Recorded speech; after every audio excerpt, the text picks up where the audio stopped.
sekarang membedakan apa yang disebut dengan tegangan dan arus.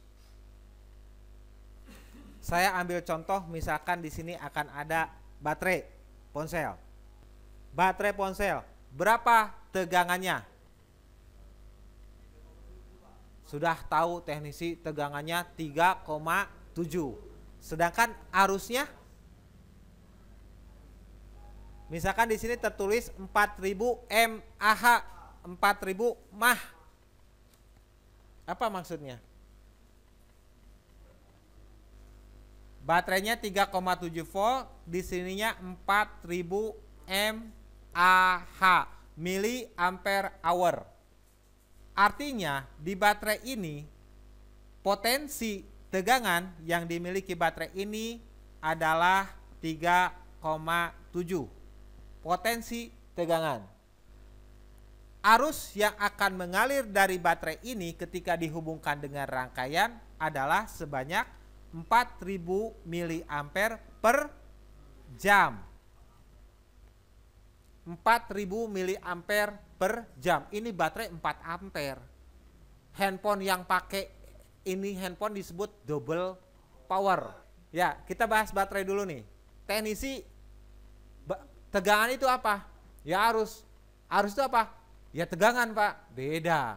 Makanya kalau kita lihat si power supply itu ada indikator volt atau voltmeter, betul? Dan ampere meter, beda. Kalau sama ngapain alatnya beda? Artinya beda alat, beda yang diukur. Dan beda cara mengukur. Nah, di sini di baterai disebutkan 3,7 volt. Volt itu adalah nama besaran tegangan. Nama besaran tegangan. Nama unit tegangan. Kalau air apa? Liter. Kalau berat? Gram, bukan kilo. Nah, saya harus inikan dulu. Contohnya seperti ini.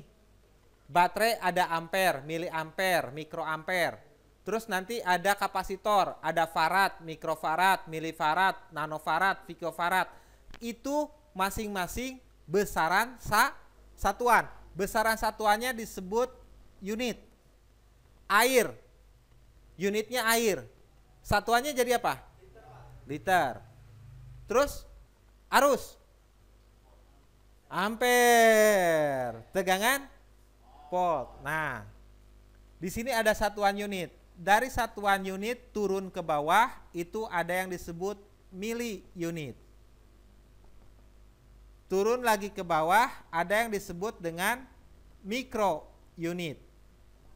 Turun lagi ke bawah akan ada nano. Turun ke bawah akan ada unit, ke atas ada ki, naik ke atas ada mega, naik ke atas ada giga dulu.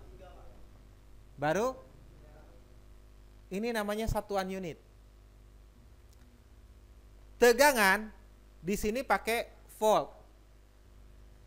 Nah, baterai saya simpan di meja. Sudah bekerjakah baterainya? Belum. Artinya kalau handphone disimpan di etalase tanpa baterai, baterainya di luar, baterainya di sini utuh enggak? Saya tanya. Utuh. Artinya baterainya tidak bekerja dan tidak ada yang mengalir arusnya. Oke? Jadi yang ada di baterai di sini namanya muatan listrik. Muatan listrik itu ada positif, ada. Nah, jadi baterai itu yang namanya baterai di sini ada positif, ada negatif. Ini disebut muatan listrik. Ada yang positif, ada yang negatif. Negatifnya itu ground. Ingat, tidak akan ada level positif atau tidak akan ada besaran positif atau tidak akan ada potensi tanpa ground. Ground ini sebagai pembeda potensi. Sekarang saya tanya, kalau baterai ini punya 3,7 volt, artinya baterai ini mempunyai potensi besarnya 3,7 volt antara kutub positif dengan negatif. Jadi beda kutub positif dengan negatif itu adalah 3,7 volt. Karena nanti ada perangkat lain yang pakai 9 volt, 12 volt. Ngerti nggak? Itu muatan listriknya. Besaran muatan listriknya. Volt itu tegangan. Kemampuan. Jadi handphone itu 3,7 volt itu maksudnya apa? Handphone ini bisa bekerja kalau baterainya mempunyai kemampuan sebesar potensi ground dan positif dan negatif.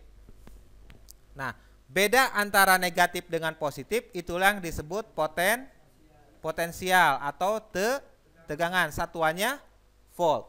Baterai yang belum dipasang ini belum bekerja. Ada arus yang mengalir enggak? Tidak. Tapi ketika baterai dipasang ke handphone, cek, walaupun belum tekan on off, baterai sudah mengalir arus. Jadi bedanya antara tegangan dan arus, kalau tegangan muatan listriknya belum bergerak, belum bekerja. Yang disebut arus adalah listrik yang mengalir. Ini sumber tegangan baterai. Ini baterai, saya lambangkan dengan begini. Ini positif, ini negatif. Ketika sumber tegangan dihubungkan dengan, nah, kalau ngukur ampere dari positif ke positif ngukurnya. Boleh dari negatif ke negatif. Artinya dalam satu jalur. Kalau ngukurnya tegangan seperti ini harus beda antara negatif dengan positif. Nah, gitu bedanya. Seperti ini. Baterai akan mengalirkan arus, hukumnya nih. Hukum dari listrik adalah muatan positif bergerak ke muatan negatif atau yang punya tegangan tinggi ke tegangan rendah. Air akan mengalir dari dataran tinggi ke dataran rendah. Angin bertiup dari daerah yang bertekanan tinggi ke tekanan rendah. Begitu kan? Itu hukum alamnya. Nah, listrik dari positif, tegangan ini akan mengeluarkan arus dari positif ke negatif. Nah, itu I itu arus, V itu tegangan. Hukum listriknya adalah volt sama dengan I dikali R. Apa itu R? R itu hambatan resistor. Listrik ini nggak bakalan mengalir, Pak, kalau nggak ada jalur. Betul?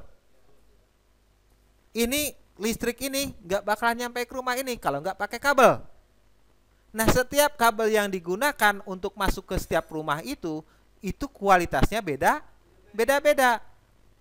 Ada logam atau kabel yang dari bahan logam, ada yang tembaga, ada yang kuningan, bahkan dari emas.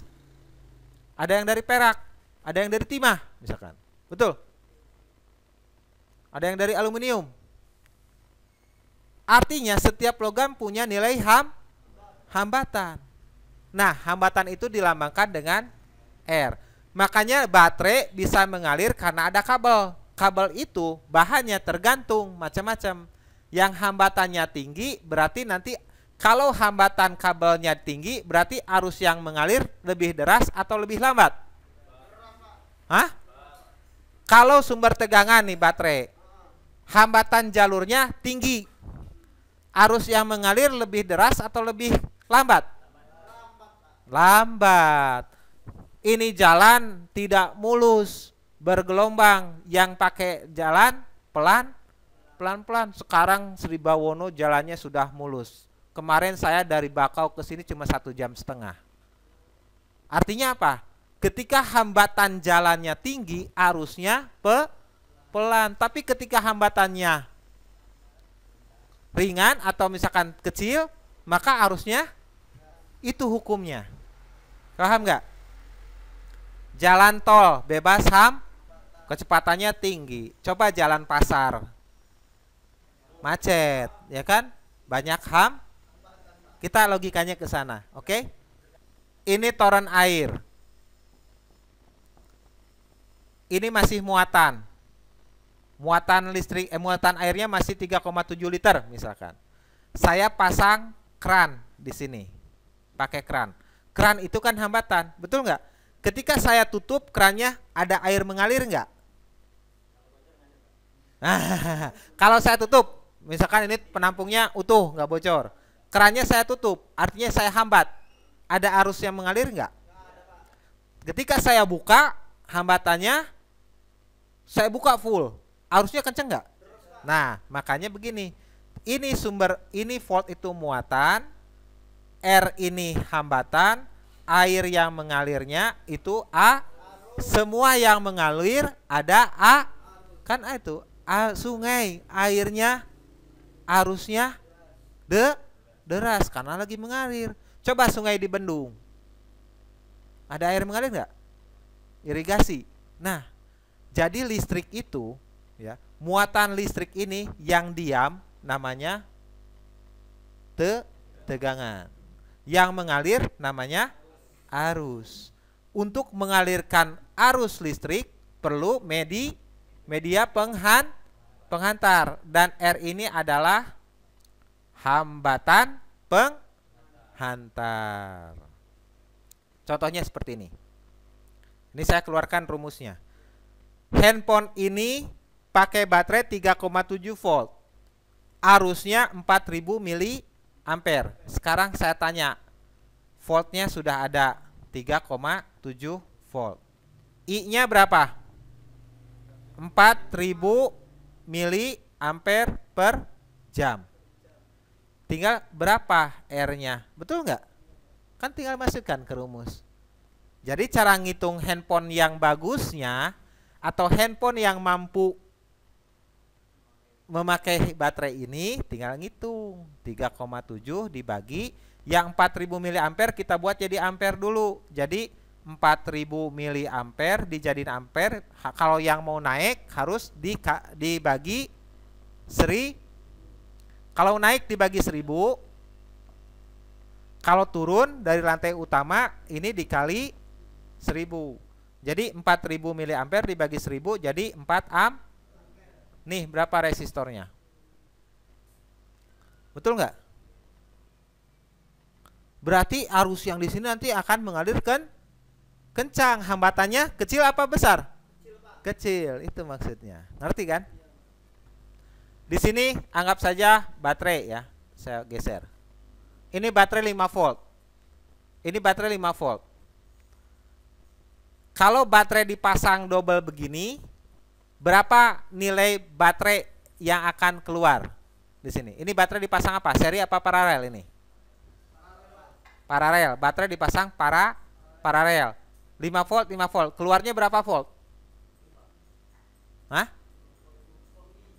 Iya, 5 volt, 5 volt. Dipasang paralel. Keluarnya di sini berapa volt? Ini sederhana tapi banyak yang terkecoh.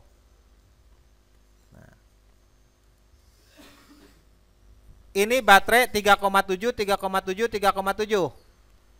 Kalau dipasang paralel, yang akan keluar berapa di sini?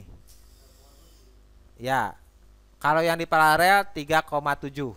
Kenapa? Yang dibutuhkan adalah ampernya, arusnya yang besar. Jadi kalau baterai yang disebut baterai double power, yang ini artinya dua baterai digabung di rendeng begini. Ngerti nggak? Yang satu 2000, yang satu 2000 digabung jadi 4000. Dipasangnya paralel. Yang gede adalah arusnya, bukan tegangannya. Nah, kalau sekarang kita pakai lampu senter, yang di rumah kita punya lampu senter, baterai ABC yang gemuknya itu berapa biji? Betul nggak? Dari depan ke belakang dipasang seri. Itu yang akan keluar tegangannya yang besar. Ngerti nggak? Harus paham ini antara baterai kalau dipasang seri dan paralel. Kalau dipasang seri tegangannya akan besar. Kalau pasang paralel ampernya yang besar, ya. Kalau di sini 5 volt 5 volt, keluarnya nanti akan jadi 5 volt. Saya nyalakan satu lampu. Nih, yang saya nyalakan satu lampu. Tegangan baterai 5 volt, oke? Arus yang akan keluar nih ampere satuannya 540 mili ampere. Kalau lampu dua yang saya nyalakan arusnya yang keluar makin besar. Lihat tegangannya betul nggak? Tambah lagi yang keluar, ya tambah lagi. Baterai di sini akan cepat habis nggak kalau ditambahkan lampu-lampu lagi? Artinya begini, saya makan, setelah makan saya tidur. Kerasa laparnya cepat apa lambat? Lambat. Setelah saya makan, saya jalan kaki 10 kilo misalkan. Datang ke sana, lapar nggak? Nah, saya makan terus lari 20 kilo. Tambah lapar nggak? Nah, makin jarak jauh, energi yang kita keluarkan makin tinggi. Nah, nanti handphone baterai itu begitu. Tadi handphone ada berapa blok mesin? 3 ya. Pertama apa? Baseband, RF, dan UI. Contohnya, baterai dipasangkan ke ponsel. Ini konektor baterainya. Anggap aja begitu. Saya pasangkan, saya tekan on off, yang nyala misalkan baru power. Jadi kalau kita gabungkan handphone ke power supply, masukkan tegangan 3,7 ke handphone. Lihat power supply-nya. Ketika tekan on off cuma 10 mA atau 20 mA. Berarti itu IC powernya yang masih bekerja, belum CPU. Ngerti nggak?